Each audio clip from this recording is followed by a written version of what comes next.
Та бүгдийн энэ зургийн хамгааллын галтлага эрүүл мэндийн салбарт тавтай морил бидний энэ зохион байгуулж байгаа үйл ажиллагаанд хамтран оролцож байгаа энэ жил шинээр сургуулаа төгссөн эмч, совилогч, их баригч, бие хангахын мэргэжилтэн, эмнэлгийн хоног төхөөрөмжийн мэргэжилтэн, нийгмийн эрүүл мэндийн ажилтан нар төгсөж байгаа. Өөрөөр хэлбэл энэ салбарт шинэ залуу боловсон хүчин болж цус сэлбэж байгаа бүх залуучуудтай хөдөө орон нутгаас ирж өөрсдийн ажлын байрныхаа талаар мэдээлэлээ хуваалцаж шинэ боловсон хүчтнээс сор болсон шинэ залуучуудыг өөрийнхөө игнэндээ нэгтгэх гэж ажиллаж үрцэж ирсэн эрүүл мэндийн байгууллагын мэргэжилтнүүд та бүгдтэй энэ өдрийн мэндийг хүргье.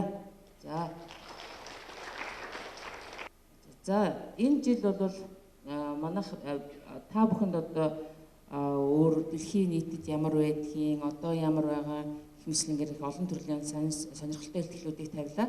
За миний энэ ярих гэж байгаа сэдв бол яг одоо өнөөгийн нөхцөл байдалд манад эмнэлгийн мэргэжилтний мэргэжлийн үйл ажиллагаа эрхлэх зөвшөөрөл өсөлтийн дараах сургалт ямар байгаа талаар товчхон танилцуулъя. За анагаах ухааны ихтэй сургуулийн төгсөгчдийн тоо бол жилээс жилд нэмэгдэж байна. За сүүлийн 2000-аас 2015 оны байдлаар бол нийтдээ 17 мянга гаруй эмнэлгийн мэргэжилтэн шинээр төгсөж эрүүл мэндийн салбарт бэлтгэгдсэн байгаамаа. За 2016 оны хувьд бол нийтдээ 3621 эмнэлгийн мэргэжилтэн төгсөж гарч байна. Үүн дээр ерөнхий мэргэжлийн эмчээр 1131 хүн төгссөн байна. Сувилхуу мэргэжлэр бол нэг 700-аад мэргэжилтэн орчим мэргэжилтэн төгсөж байна. За тэгээд бусад мэргэжлүүдээр ингээд төгссөн нийтдээ 3621 мэргэжилтэн төгсөж байна. За энэ төгсөж гарч ирсэн мэргэжилтнүүд маань одоо яг төгсөх гэж байгаа мэргэжилтнүүд маань одоо төсөлтийнхаа шалгалтыг амжилттай өгнө гэдэгт итгэлтэй байна. Яагаад гэвэл энэ хүмүүс дээдлэн 6 жил энэ анагаахын боловсрал гэдэг юмд оюун ухаан хүч ухаанаа тавьж суралцсан юм хүмүүс байж байгаа. Тэгэхээр төгслийн шалгалтыг бол амжилттай өгнө гэдэгт бол эргэлзэх юм болгаа. За ингээд тэд нар маань төгсөөд ороод ирнэ. Энэ дээр зарим мэргэжилтнүүд бол мэргэжлийн үйл ажиллагаа эрхлэх зөвшөөрөл гэдэг юмыг авах ёстой.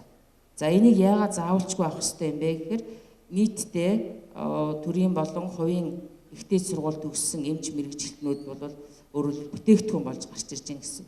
Тэр бүтээгдэхүүнүүдийн чанарыг шалгаж энэ эрүүл мэндийн салбарт ажиллах эсхийг тэнцэж байгаа үгүйг нь шалгаж шалгууруулбал мэргэжлийн үйл ажиллагаа эрхлэх зөвшөөрлийн шалгалт байна. За эрүүл мэндийн тухай хуулийн 25 дугаар зүйл зааснаар эмнэлгийн мэргэжилтэнд мэргэжлийн үйл ажиллагаа эрхлэх зөвшөөрөл олгох гэсэн ийм зүйл хуульчлагдсан байдаг. За энэ дээр бол мэргэжлийн үйл ажиллагаа эрхлэхийг эмчлэх, эм барих, сувилах, их барих гэсэн 4 төрлөөр олгоно гэж заасан байна. За хүний их эмч мэргэжлэр төгсөж байгаа эмч нар бол 2 жилийн хугацаатай мэргэжлийн үйл ажиллагаа эрхлэх зөвшөөрөл авна. За түрүүний ламба даргын хэлснээр энэ одоо эмнэлгийн тусламжийн тухай хуулиар бол энэ 2 жилийн хугацаатай мэргэжлийн үйл ажиллагаа эрхлэх зөвшөөрөл бол хэвээр хадгалагдана. Яагаад гэвэл эмчлэх лиценз маань 2 янзаар эрх олгогдно гэж заагдсан байж байгаа. Нэг нь резидент эмч, нэг нь мэргэжсэн эмч гэдэг юм 2 чиглэлээр байна. Тэгэхээр 2 жилийн хугацаатай лиценз бол хэвээрээ байх юм аа. За төгсөж гарч байгаа нүүр ам судлалын их эмч, анагаахын эмч, хүний баг эмч. За 2 жилийнхаа хугацаанд ажилласан эмч нар маань 5 жилийн хугацаатай мэргэжлийн үйл ажиллагаа эрхлэх зөвшөөрөл авна. За төгсөж гарсан хүмүүс бол шууд авж байгаа нь наас уламжил бага эмч нар байх нь шууд 5 жилийн лиценз авдаг. За эм зүйч, эм найруулагчд маань эм барих үйл ажиллагааны лицензийг 5 жилийн хугацаатай авна. За сувилагч, их баригч нар мөн 5 жилийн хугацаатай эм лиценз авдаг байна. За ингээд лицензийн шалгалтанд тэнцсэний дараа нөгөө хүмүүс маань эмнэлгийн эрүүл мэндийн салбарт ажиллах боломжтой болж байгаа. Эрхэн нэгдэж байгаа. За төгсөөд гарсан эмч нар маань эрүүл мэндийн тухай хуулинд мэргэжлийн ур чадвараа дээшлүүлэх 5 жил тутам төгсөлтийн дараах сургалтанд байгууллагын зардлаараа сургалтанд хамрагдах эрхтэй гэж заагаад байна. Тэгэхээр 5 жилийн хугацаанд та нар байгууллагынхаа зардлаар сургалтанд хамрах боломжтой юм байна. За мэргэжлийн ур чадвараа байнга дээшлүүлэх үүрэгдэн ингэж заагаад байна. За тэгэхээр түрүү хэлсэн тийм ээ одоо бид нэр энэ өргөн зах зээлд одоо мэрэгжлийнхаа үйл ажиллагааг одоо үр дүнтэй чанартай үзүүлэхийн тулд бид нар заавалчгүй өсөж дэвжиж явах ёстой гэж. За одоогийн байдлаар манай Монгол улсад бол мэрэгшүүлэх сургалт болон тасралтгүй сургалт гэсэн ийм хоёр чиглэлээр өсвлийн дараах сургалтыг зохион байгуулж байгаа. За мэрэгшүүлэх сургалт нь үндсэн мэрэгжлийн сургалт. Энэ нь резидентийн сургалт гэсэн үг. За үндсэн мэрэгжлийн сургалт дээр бид нар бол дандаа эмчнэр үндсэн мэрэгжлийн сургалтанд хамрагддаг. Үндсэн мэрэгжлийн сургалтанд хамрагдсаны дараа эмчнэр маань төрөлжсөн нарийн мэрэгжлийн сургалтанд хамрагдах боломжтой байна. Өөрөөр хэлбэл дотрийн чиглэлээр үндсэн мэрэгжил эзэмшсэн бол дараа нь төрөлжсөн нарийн мэрэгжлийг зүрх судасны эмч юм уу, хоолбос сургалтын тогтолцооны эмч, мэс заслын эмчээр үндсэн мэрэгжил эзэмшсэн бол зүрхний мэс заслын эмч, тархины мэс заслын эмч гэдэг мэрэгжлийг бол төрөлжсөн мэрэгжлийн сургалтаар эзэмших боломжтой. Үндсэн мэрэгжил эзэмшсэний дараа 6 сар тэр мэрэгчлэрээ ажилласны дараа 6 сарын дараа төрөлжсөн нарийн мэрэгжлийн сургалтанд суралцах боломж нээгддэг. За сувилагч тусгай мэрэгжилтэн. Тусгай мэрэгжилтэн гэдэгт их барих, эмнэ хариулагч, бие онгаахын мэрэгжилтэн ордог. Эмнэлгийн тоног төхөөрөмжийн мэрэгжилтэн, техникчид орж байгаа. За эдгээр бол төгснөхийн дараа 1-2 жил ажилласны дараа төрөлжсөн мэрэгжлийн сургалтанд хамрагдах боломжтой болж байгаамаа. За тасралтгүй сургалт гэдэг нь болохоор Continued Professional Development гэж нэрлэдэг. За энэ тасралтгүй сургалт гэдэг дээр мэрэгшүүлэх сургалт орж ирнэ. Үндсэн мэрэгчлэрээ суралцаагүй байсан ч гэсэн дээшлүүлэх сургалтанд суралцах боломжтой байна. За төрөлжсөн мэрэгжлийн сургалтанд суралцаагүй байсан ч гэсэн энэ хүн дээшлүүлэх сургалтанд суралцах боломжтой болох нь. За багц цагийн сургалт гэж байгаа. За энэ дээшлүүлэх сургалт бол сувилагч тусгай мэрэгчлүүд 6 сар хүртэлх хугацаатай, эмч мэрэгчлүүд 6 сараас 1 жил явах хугацаатай дээшлүүлэх сургалтанд хамрагддаг. Тасралтгүй сургалтын дараагийн нэг хэлбэрүүд байна. Багц цагийн сургалт, одоо бидний сайн мэдээр кредитийн сургалт гэж ярьдаг. Ажлын байрны сургалт, тухайн хүний ажлын байран дээр дадлаг давамгаалсан ийм ажлын байрны сургалтууд явагдаж байгаа. Зайн сургалтууд. Манай улсын нэг онцлог байдаг. Хөдөө орон нутагт тархай хүн ам сэрэг байдагтай холбоотой хөдөө орон нутагт ажиллаж байгаа эмнэлгийн мэрэгчлэтнүүд бол зайн сургалтанд хамрагдаж, өөрөөр хэлбэл замын зардал одоо юу гэдэг цаг хугацаагаа хэмнэж зайн сургалтанд хамрагдан мэрэгжил мэдлэгээ дэвшүүлэх боломжтой байгаамаа. Эмчнэр зориулсан нэг ийм слайд явж байна. За анагаах ухааны боловсрол төгслийн дараах сургалт. Энэ бол ерөнхий мэрэгжлийн эмчнэрт их хамаартай байна. За ерөнхий боловсролын сургуулийг 18 настай төгслөө. За энэний дараа эсэлтийн ерөнхий шалгалт өгөөд за анагаах ухааны боловсрол сургуультай 6 жил суралцж байгаа. За энэний дараа нэг 24 нас орчимд одоо нэг 23-4-тэй залуучууд төгсөж байгаа. Эдгээр маань эмчлэх эрхийн зөвшөөрлийн шалгалт авсны дараа дадлагжигч эмчийн 2 жилийн ажиллан суралцах гэж ярилдаг тийм ээ. Ийм сургалтанд 2 жилийн дадлагжигч эмчээ ажилладаг. За энэ бол одоо энэ жилийн эрүүл мэндийн тухай хуулийн дээр бол энэ дадлагжигч эмчийн сургалтыг бол шууд алгасаад шууд резидент эмчийн сургалтанд сургая гэсэн ийм төсөл хуулийн төсөл явж байгаа. За ингээд үүний дараа бол хэрэгцээ 2 жилийн дадлагжигч эмчийн сургалт байх ёстой үгүй юу гэдэг дээр хүмүүс маргаантай байдаг. Зарим хүмүүс бол 2 жилийн дадлагжигч эмчийн сургалтыг хийснээрээ бол би юу дараагийн үндсэн мэрэгжлийн сургалтын дээр би ямар чиглэлээр сурч чадах юм бэ? Би үнэхээр эмэгтэйчүүд их барихын эмч хийж чадах юм уу, чадахгүй юм уу гэдгээ би сонголтоо хийж зөв сонголтыг хийх боломжтой боллоо. Сургалт эрхэлж байгаа байгууллагууд маань 2 жил ажиллаад ирсэн хүн дөнгөж төгсөөд ирээд резидентэд орж ирж байгаа эмчнэр бол одоо тэнгэр газар шиг ялгаатай. Тэр хүний сурах ирмэлцэл өөрийнхөө чиг зорилгыг тогтоосон байдал нь бол өөр байдаг. За хүн үзэж байгаа ч тэр дадлаг туршлага суусан байдал нь ч гэсэн 2 жил ажилласан эмчнэр бол үнэхээр эмч хүн болохынхаа хувьд, хувь хүнийхээ төлөвшлийн хувьд, мэрэгжлийнхаа хувьд төлөвшсөн орж ирдгээ гэдэг дээр энэ бол талархалтай ханддаг. За энэний дараа үндсэн мэрэгжлийн сургалт 2-3 жил. Хэрэгцээ эмнэлгийн тусламжийн хууль одоогийн байдлаараа батлагдах юм бол резидентийн сургалт 3-4 жилийн хугацаатай болно гэж ийм залтад орж ирэх гэж байгаа. За энэний дараа бол нөгөө хүн маань төрөлжсөн мэрэгжлийн сургалтанд суун. За тэгээд насаараа суралцах нь. За бидний нэг талаас нь харах юм бол төвхтэй ч юм шиг, нэг талаас нь харах юм бол бидний одоо сайхан мэрэгжил бол энэ насаараа бид бол шинэ юмыг эрэлтгийлж, шинэ юмд суралцж өөрийгөө цэнгэлж идэг юм сайхан мэрэгчлээ. Эмчийн хөгжил гэж юу юм бэ? За энийг дараад явууч. За одоогийн байдлаар бол саяны ярьсан юм ингээд харах юм бол бид нар нэгдүгээрт нь төгсөлтийн өмнөх эмнэлзэн ур чадвар их сургуулийн одоо түрүүчийн хэлсэн clerkship гэдэг шиг бидний нөгөө дисийн сургалт байдаг те, дадлага эмчийн сургалт гэдэг ямиг 6 дугаар курс гэдэг шүү дээ. За тэрүүгээр бид нар их сургуулийн ур чадвараа тэрнүүгээр олж авсан мэдлэгээрээ төгсөлтийн өмнөх эмнэлзэн дадлагыг олж авдаг. За энэний дараа бол 2 жилийн дадлагч хэмжээний сургалтаар зөнхлөн тохиолдох өвчний үед анхан шатны тусламж үзүүлэх эмнэлзэн ур чадвар гэдэг юмтай болж чаддаг. За энэний дараа мэрэгсэн буюу өөрөөр хэлбэл үндсэн мэрэгжлийн мэрэгжил олох сургалтанд эмнэлзэн ур чадварыг олж авдаг.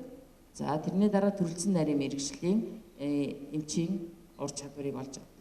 Тэгэхээр бид нарыг одоо юу гэдгийг эмчийн энэ мэрэгжлийн хөгжлийг уултай зөвөрлөх юм бол бид нар одоо том одоо төвдийн аялаас уул юм уу, манай отхон тэнгэр хайрхан шиг тийм ангаахын цас дөрглүүд боллоо гэж үзэхэд бол бидний тэр уулын суур хэсэг маань бол бидний үндсэн энэ төгсөлтийн өмнөх сургалт, төгсөлтийн 2 жилийн дадлагжигч хэмжээний сургалт бол бидний мэдлэгийн ур чадварын суур болж өгдөг. За энэний дараа үндсэн мэрэгжлийн дараа төрөлжсөн нарийн мэрэгжлийн эмч болно. Жишээлбэл нейрохирург юм уу, эсвэл бол одоо өшөө нарийн мэрэгжлийн эмч боллоо гэхэд зөвхөн одоо нүдний торлогийн хагалгаагаар мэрэгжсэн нүдний эмч байлаа гэдэг ч юм уу те. Тэгхийн бол тэр нөгөө том уулын чинь зөвхөн дээдлийн мөсөн одоо мөнх цастай оргилынхан тэр мөнх цастай хэсэг нь тэр төрөлжсөн мэрэгжил байдаг юм аа. Тийм учраас бид нар хамгийн гол суурийг бол энэ ангаахын сургууль дээрээ 2 жилийн дадлагжигч хэмжээний сургалтын дээрээ үндсэн мэрэгжил дээрээ олж авдаг юм аа. За одоо бид нар төгсөлтийн дараах сургалтын дээр төлөвлөлт, захиалга, за тэгээд тэрэн дээрээсээ одоо хэдэн хүнийг сургах уу гэдэг ямиг манай эрүүл мэндийн хөгжлийн төв дээр зохион байгуулж явуулж байгаа. Захиалгыг бол сүүлийн 5 жилээр авдаг. За тэгээд энэ дээр юу авдгийг гэхээр тухайн нутаг оронд байж байгаа хүн амын тоо хэд байгаа юм. Тэнд хэдэн эмч шаардлагатай, хэдэн эмч одоо хэрэгцээ, сувилагч хэрэгцээтэй байгаа юм. За Монгол улсын хүний нөөцийн хөгжлийн бодлого, Монгол улсын эрүүл мэндийн байгууллагын бүтэц үйл ажиллагааны стандарт, хүний нөөцийн тайлан жилбэр гардаг тийм ээ. Сүүлийн 5 жил төгслийн дараах сургалтанд хамрагдсан мэрэгжилтний судалгаа. Хэдэн хүн тэднийхээс төрийн сангаар хэдэн хүн сурсан, хувь байгууллагаар хэдэн хүн сурсан, тэрний хэдэн одоо ажиллаа хийж байгаа юм, түрүүчийн явсан улсуудын хэдэн декрет авсан, хэдэн өөр газар шилжсэн, хэний тэтгэвртэй гарсан. Энэ бүх тооцоо судалгаан дээр. За аймаг нийслэлийн эрүүл мэндийн газар, эрүүл мэндийн байгууллагын төгслийн дараах сургалтын хэрэгцээ захиалгыг үндэслэж төгслийн дараах сургалт гэдэг ямиг бид нар зохион байгуулж байгаа. За 2015 онд нийтдээ төрийн үндсэн мэргэжлэр бол төрийн сангаар 180, байгууллагаас хувь байгууллагаас нийтдээ 96 хүн суралцсан байна. Ихэмжлэнгээр ийм нийтдээ 5504 хүн төрийн сангаар суралцсан байж байгаа. За энэ багц цагийн дугаар олголт гэдэг бол энэ давхарцсан тоо байгаа. Нийтдээ 112,000 хүн суралцсан байгаамаа. За тэгэхээр бид нар эмнэлгийн мэргэжилтний төгсөлтийн дараах сургалтын цаашдын зорилт юу байгаа юм бэ? За төгслийн дараах сургалтын эрх зүйн орчныг боловсронгуй болгох. За эмнэлгийн тусламжийн тухай хууль гараад ирсэн. Одоо энэний дараа бид нар төгслийн дараах сургалтыг зохицуулдаг журам. За тэгээд тэрийг ямар мэргэжлэр юу яах юм? Төрөлжүүлж сурах юм. Яаж дээшлүүлэх юм? Үндсэн мэргэжлийн хэд байх ёстой юм гэх мэтлэнгээр одоо тэрийг зохицуулсан журмуудыг, дагалдах журмуудыг өөрчилнө. За өндөр хөгжилтэй орнуудын туршлагаас суралцсан төгслийн дараах сургалтын хөтөлбөрийг олон улсын жишг стандартад нийцүүлэн үндэсний онцлогийг тусгаж шинжилэн боловсруулах. Ер нь бол сургалтын нэг юм байдаг шүү дээ. Сайн хөтөлбөртэй байх ёстой, сайн багштай байх ёстой. Тэгээд суралцагч ийм 3 юм дулгын чулуу шиг бие биендээ ингээд нэгэн зэт онцохгүй ийм байдалтай байж сургалт гэдэг юм явагддаг. За сургалт эрхлэгч байгууллага сургалтын орчинг сайжруулах, багшлах бүрэлдэхүүнийг чадварчуулах. За энэ дээр бол байнгын тогтмол арга хэмжээ авагдаал яваад байдаг. Гэхдээ сургалтын орчны хувьд бол одоо Эрдэнэтед сурч байсан хүүхдүүд бол мэдж байгаа.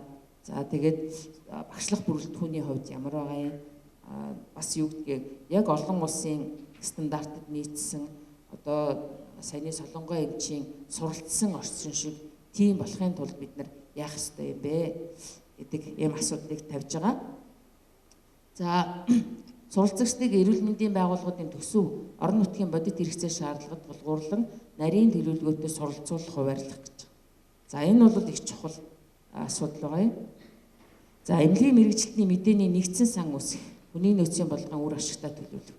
Нэгдсэн сан гэдэг ямиг гаргачаад одоо бид нар хин хаана шаардлагатай байна гэдэг ямиг төлөвлөх боломжтой.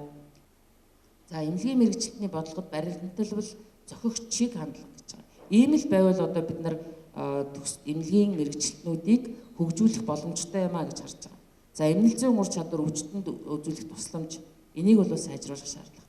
Ангаахын мэдлэг одоо бидний саяны ярьсан тэр солонгой элтгэгчийн хэлсэн те ангаахын мэдлэг гэдэг ямиг бид нар одоо лицензийн шалгалтын дээр та нарс бол баг шалгахгүй байгаа шүү дээ. Ер нь бол бидний боловсруулж байгаа тест шалгаж байгаа лицензийн шалгалтын түвшин бол зөвхөн онлын мэдлэгийг шалгаж байгаа ийм түвшинд та бүгдийг шалгаж байгаа. За тэгэхээр ангаахын мэдлэгийг сайжруулах хэрэгтэй. За өвчтөнд аюулгүй эмчилгээ гэдэг ямиг одоо ер нь төслийн дараах сургалтын дээр манай юм дээр аль алин дээр нь заагдаагүй байд юм байна.